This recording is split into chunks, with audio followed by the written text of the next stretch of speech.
Ce projet de rénovation de l'habitat du quartier de Kuzminki, nous l'avons abordé en allant sur place d'abord et en essayant de comprendre la géographie et l'histoire de ce lieu avec le fameux parc Kuzminki qui a eu, bon, avec sa maison, palais au milieu, qui a malheureusement disparu depuis, mais qui est resté un lieu très, très beau et auquel les moscovites sont très attachés. C'est un quartier aussi qui est né d'une implantation d'habitat dans les années Khrouchtchev, dans les années 50, pour notamment les ouvriers des usines qui ont travaillé autour. Et un quartier qui a évolué avec un habitat qui n'était pas de très bonne qualité, qui s'est dégradé, dans lequel il y a quand même certaines qualités sur lesquelles nous avons voulu bâtir le projet. Et la qualité essentielle, c'est les espaces ouverts, les espaces plantés. On a l'impression d'habiter un peu une forêt quand on rentre dans ce quartier. Et donc, la décision que nous avions prise, parce qu'il fallait d'abord démolir des bâtiments pour les reconstruire, c'est de les réimplanter sur les traces, les fondations des bâtiments qui existaient préalablement, de manière à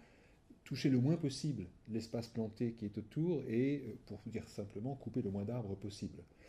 puisque cette nature déjà présente peut apporter beaucoup de qualité dans le nouveau quartier. En revanche, nous avons implanté ces bâtiments non plus de manière homogène comme ils le sont aujourd'hui dans tout l'espace homogène et isotrope,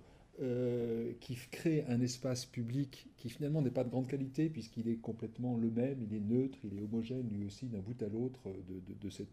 ce territoire. Et donc nous avons choisi de regrouper les bâtiments en îlots qui forment des sortes d'unités de voisinage qui eux-mêmes sont avec un habitat assez varié, puisque d'un côté, il y a des immeubles de grande hauteur que l'on maintient en place, ceux qui ont la meilleure qualité de bâti dans ceux qui existent aujourd'hui, des immeubles de plus petite hauteur collectifs, et jusqu'à des maisons de ville accolées, et qui créent cette grande diversité typologique qui est intéressante pour avoir une certaine mixité sociale dans ce quartier, et en même temps qui crée une grande richesse d'espaces ouverts, puisqu'on a des grandes cours dans lesquelles on peut trouver des jardins partagés, des jeux d'enfants, des espaces qui rassemblent les gens, mais aussi un passage qui, le long de ces maisons de ville, est un espace de grande qualité pour les gens qui veulent se promener, pour les enfants qui vont jouer, pour les vieillards qui, pendant la journée, font là leur promenade. Et donc, des îlots qui, en même temps, sont enrichis de commerce de proximité, de services de proximité, et qui donc bénéficient d'un premier cercle, d'un premier cadre, je dirais, de vie pour les gens qui ont leur appartement à cet endroit-là de grande qualité. L'ensemble du projet est construit en assemblant finalement ces différents îlots de vie formés comme je viens de le décrire et qui s'organisent autour d'un grand parc central. Nous avons pris la grande longueur, les 2 kilomètres de long du site, pour placer de part et d'autre ces îlots qui d'ailleurs ont un épanelage qui va de manière décroissante depuis le grand boulevard, le Volgogradsky Prospect, jusque vers le parc, de manière à ce que le maximum d'appartements soit ouvert vers ce grand poumon central, ce lieu de verdure qui est le parc central. Un parc qui va être un lieu extrêmement vivant, puisque c'est là que sont déjà les écoles, qu'on mettra les équipements de santé, les équipements culturels, les équipements sportifs,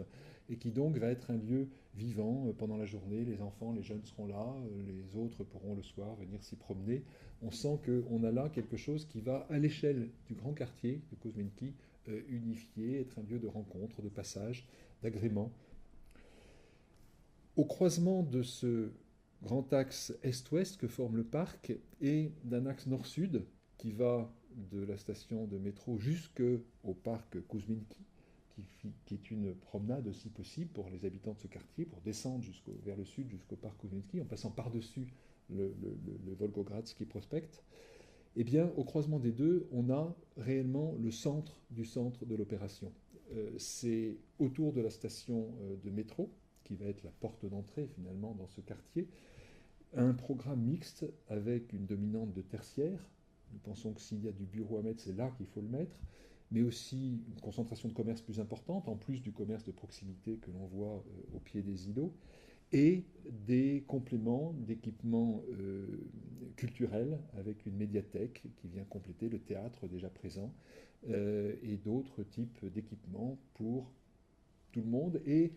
non seulement pour les gens du quartier d'ailleurs, mais pour des gens qui viennent de plus loin et qui arrivent par le métro, ou qui arrivent en voiture, ou qui arrivent en bus dans ce quartier. Donc cette place centrale, qui est une place à dominante piétonne et circulation douce, c'est réellement la porte d'entrée dans le quartier et par ailleurs le lieu de distribution de l'ensemble des circulations dans le quartier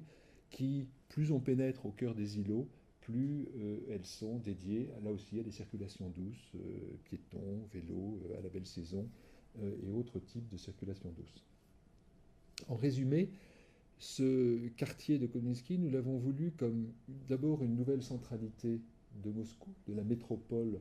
moscovite multipolaire qui est en train de se constituer. Je pense que ce faisant, on fait un pas vers la ville durable, puisque ces pôles d'échange de mobilité que sont les gares du métro et là où convergent toutes les mobilités de la ville sont des lieux qui doivent, dans le Moscou de demain, être des lieux d'intensité, de densité, d'usage et de programmes multiples, de manière à favoriser les mobilités bas carbone, que ce soit les transports en commun ou les transports terminaux à pied ou mobilité douce. Donc un quartier qui représente une vraie centralité, et il s'affiche comme tel sur le Volgogradsky Prospect, et on le voit quand on pénètre dans Moscou, mais en même temps un quartier où il fait bon vivre, puisqu'il est structuré, il est proche de la nature, il permet d'avoir des relations de voisinage aussi bien que des relations citoyennes à une échelle beaucoup plus large.